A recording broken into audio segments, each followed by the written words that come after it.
নমস্কাৰ, মোৰ নাম নিধিষ্টা শৰ্মা আৰু মই আজি এটা অসমীয়া কবিতা আবৃত্তি কৰিব ওলাইছোঁ। কবিতাটো মোৰ মনৰ কিছুমান ভাৱ আৰু অসমীয়াত লিখোঁতে মায়ে মোক সহায় কৰিছে। কবিতাটোৰ নাম কি হ'ল, ভাল হ'ল নে বেয়া হ'ল। 16 মাৰ্চৰ ৰাতিপুৱা 6 বাজিছে। মায়ে ক'লে, শুই থকা, স্কুল নাই। মনটো ভাল লাগি গ'ল। নাজানো কি হ'ল, কিবা হেনো কৰোণা আহি গ'ল। হোমৱৰ্ক নাই, পুতলাবোৰৰ লগত যে কিমান খেলিব পৰা হ'ল। পিছে আৰ্থিতা, সমৃদ্ধি, কৃষ্টিনা, দেৱাংশীহঁতক দেখোন লগেই নোপোৱা হ'ল। কি হ'ল, ভাল হ'ল নে বেয়া হ'ল। মা-পিতা দিনটো ঘৰতেই থকা হ'ল।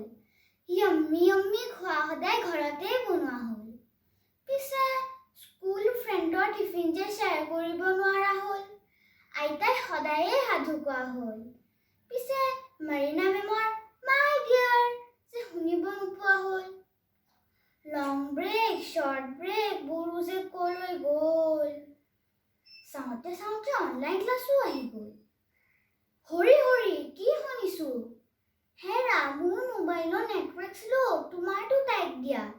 কি মজা, মা-পিতা, আইতা আটাইৰে মোবাইল মোৰ হাততেই থকা হ'ল। মোবাইলত গেম খেলিলে কোনোৱে গমেই নোপোৱা হ'ল। পিছে চুকে দেখোন আজিকালি কিবা টিপিয়াই থকা হ'ল। কি হ'ল, ভাল হ'ল নে বেয়া হ'ল। ঘৰতে বহি পৰীক্ষা দিব পৰা হ'ল। কিন্তু মোৰ স্কুলৰ মেমবোৰক যে লগ নোপোৱা হ'ল। ঘৰৰ খিৰিকীৰে বাহিৰলৈ চালে ধুনীয়া সেউজীয়া পৃথিৱী দেখা পোৱা হ'ল। পিছে গাড়ীত বহি পাৰ্ক, ফুটবিলাত যে যাব নোৱাৰা হ'ল।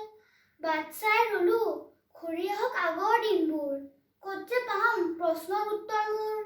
মনতে ভাবোঁ কি হ'ল, ভাল হ'ল নে বেয়া হ'ল।